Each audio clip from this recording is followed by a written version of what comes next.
Dans un monde au bord du basculement, où l'ancien ordre néolibéral s'effondre sous le poids de ses propres contradictions et de ses injustices accumulées, Sergueï Lavrov lance un avertissement sans détour.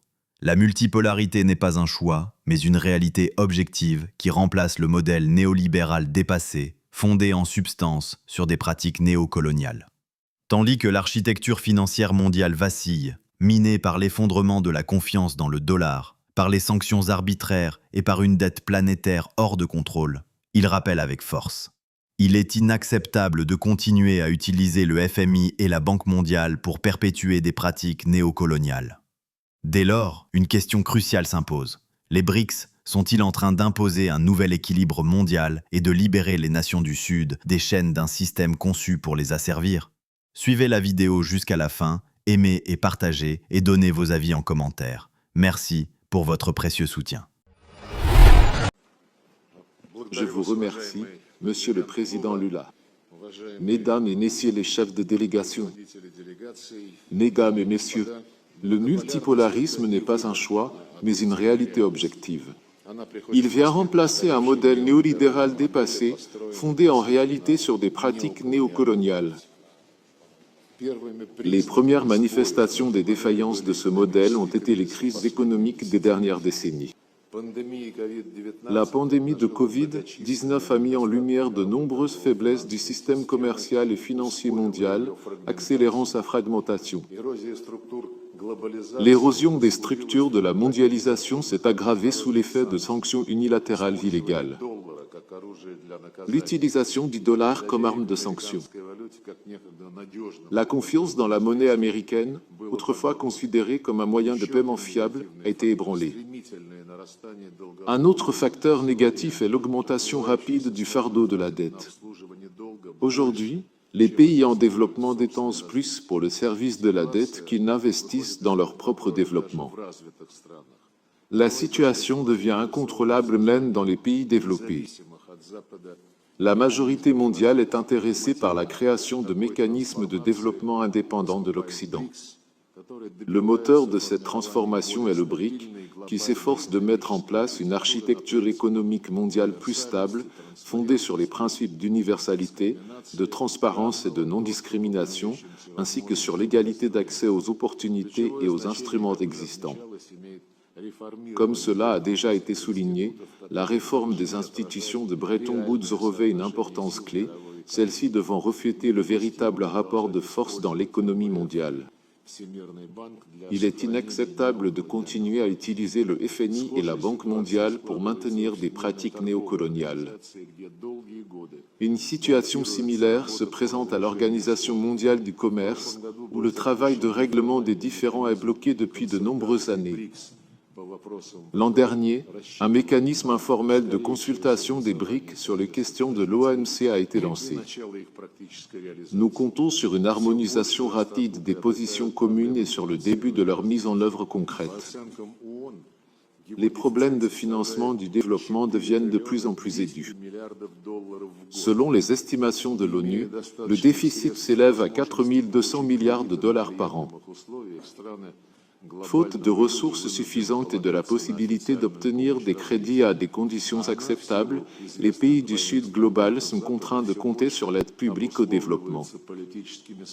Mais celle-ci, en raison des doubles standards bien connus de l'Occident, est de plus en plus conditionnée par des considérations politiques. À titre d'exemple, en 2023, le Fonds monétaire international a approuvé un crédit sans précédent à l'Ukraine de 15,5 milliards de dollars, soit 577% du quota national ukrainien.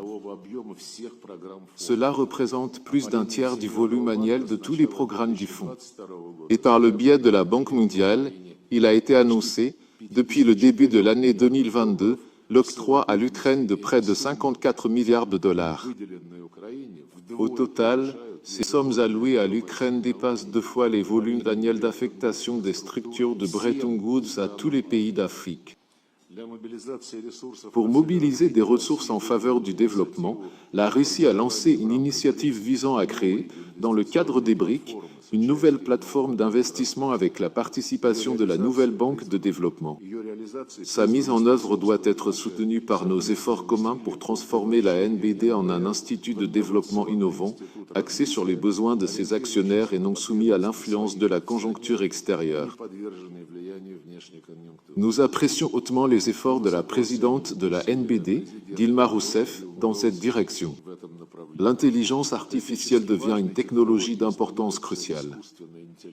La déclaration des BRICS sur la gouvernance mondiale de l'intelligence artificielle, sous le rôle central de l'ONU, a été une réponse aux tentatives d'imposer des approches non consensuelles dans ce domaine à travers divers formats fermés. Les défis liés au développement des technologies numériques sont transfrontaliers et nécessitent des réponses collectives. Un bon exemple de coordination est l'adoption à la fin de l'année dernière à l'ONU de la Convention sur la lutte contre la cybercriminalité, qui sera ouverte à la signature en octobre de cette année à Hanoï. Je suis convaincu que les États des BRICS, avec leurs partenaires partageant les mêmes idées, continueront à jouer un rôle de leader dans la promotion des principes d'un ordre mondial multipolaire juste. Je vous remercie.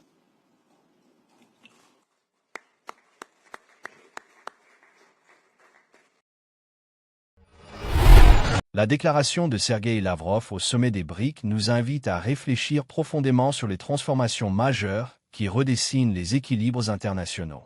Peut-on encore admettre que l'Occident conserve le droit de dicter les règles du jeu économique mondial alors même que ce modèle, comme l'a souligné Lavrov, s'effondre sous le poids de ses propres contradictions et des pratiques néocoloniales qui freinent le développement des nations du Sud? Sommes-nous en train de voir se lever un nouvel ordre mondial où les BRICS deviennent un véritable moteur d'un système plus juste, plus inclusif et affranchi des logiques de domination?